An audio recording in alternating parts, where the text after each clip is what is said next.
off our food distribution, we can see right here the importance of food access in our community. And we're also here specifically to advocate for greater access to halal and kosher food through the federal Farm Bill. Right now, about a third of Muslims live at or below the poverty line. And a recent food distribution program in New York City found that more than a fifth of recipients requested kosher or halal meals. The current lack of kosher and halal food in many food pantries forces our neighbors to choose between their religion and their food. And in fact, just earlier today and a few minutes ago, we were hearing about food distribution programs that have had to start turning away Muslim or Jewish members of the community because they simply do not have the food available. They simply do not have the food, the halal and kosher food available to adequately feed the community.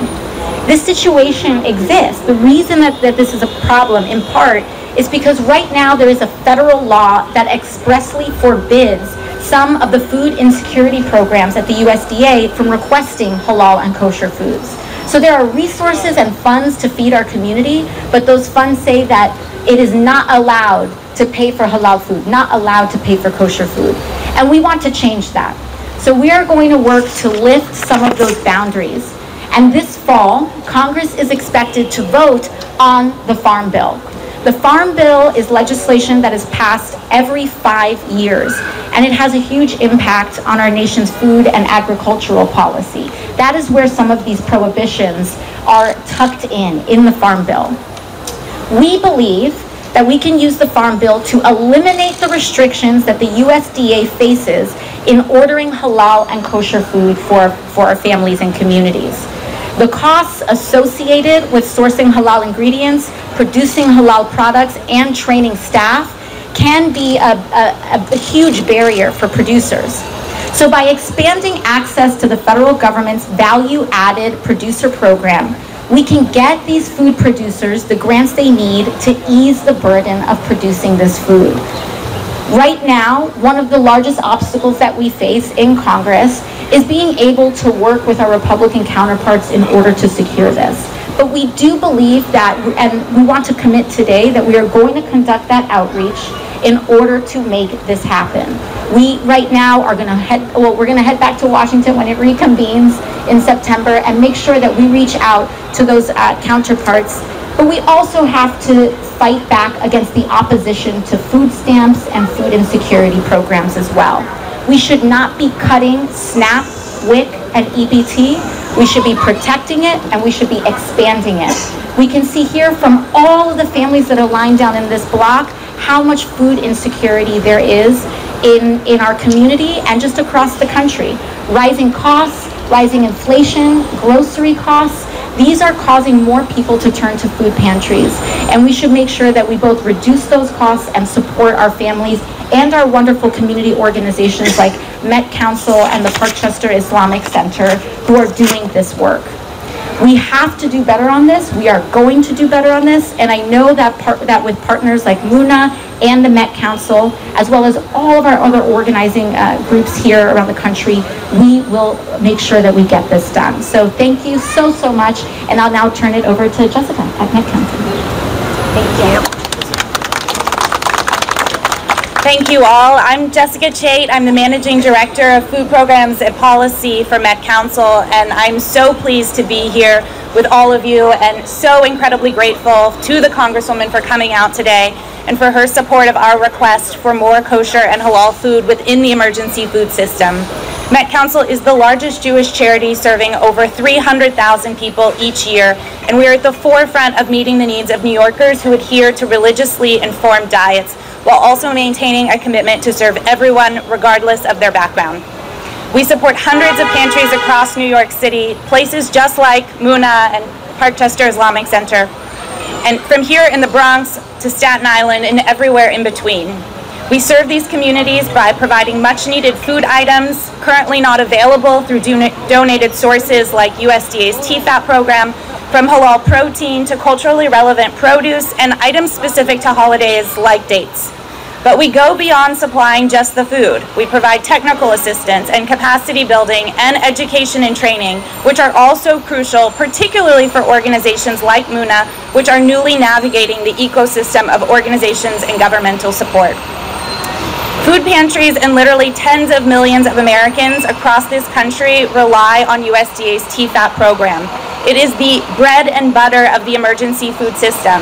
And today, only 8 products of 126 require a kosher certification, and only 1 product requires a halal certification, and that is tomato sauce.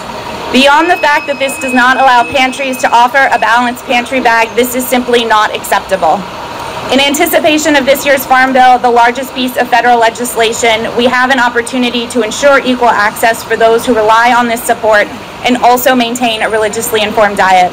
We thank the Congresswoman for her recognition of how important this is, not just here in New York, but across America. And we are so pleased to work with our partners here at MUNA and Parkchester Islamic Center in helping meet the need of New Yorkers every day. Thank you.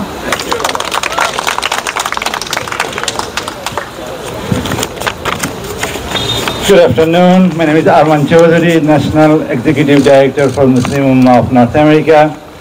I'm talking on behalf of MUNA Social Services today. MUNA Social Services was established in 2020 as a direct response to COVID-19 pandemic, aiming to support households in quarantine by providing vital supplies such as groceries and over-the-counter medication.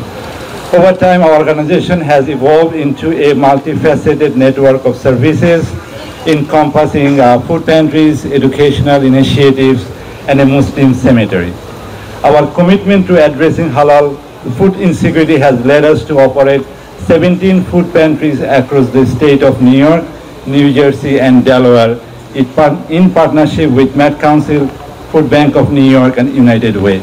These pantries serve as crucial resources for individuals and families in need, ensuring they have access to nutritious meals and essential provision. In addition to combating hunger, we are equally dedicated to empowering individuals through education.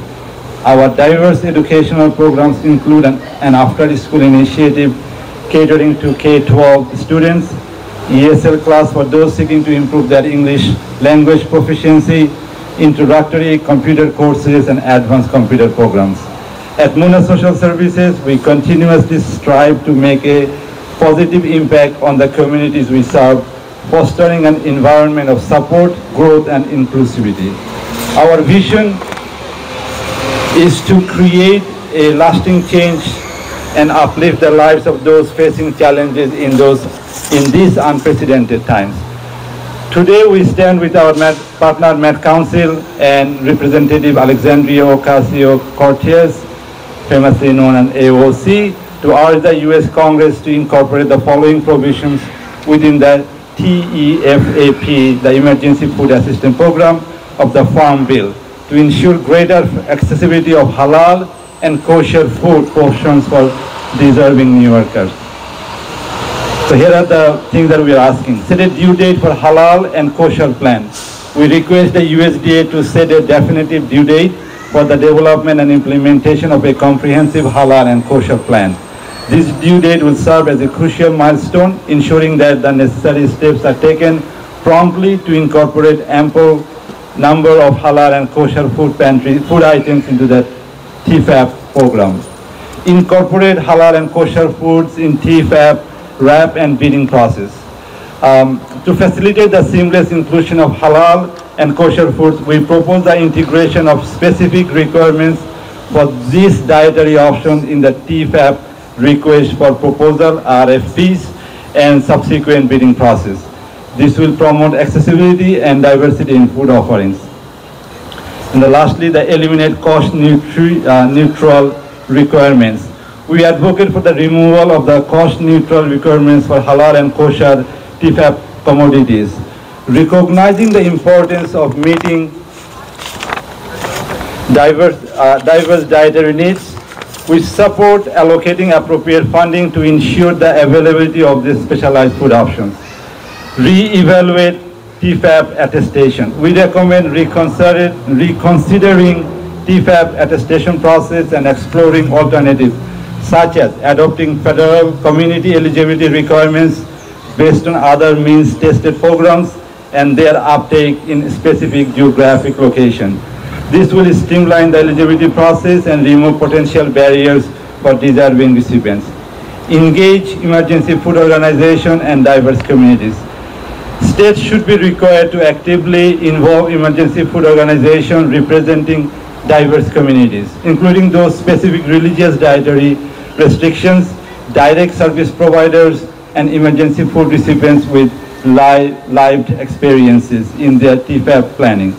By incorporating perspectives from organizations like ours, the TFAP program can better cater to the unique needs of the communities it serves and ensure inclusivity.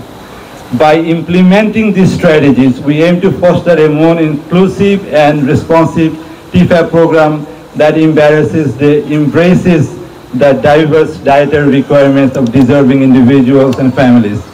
Together, we can strengthen the impact of emergency food assistance and promote equity and understanding within our communities.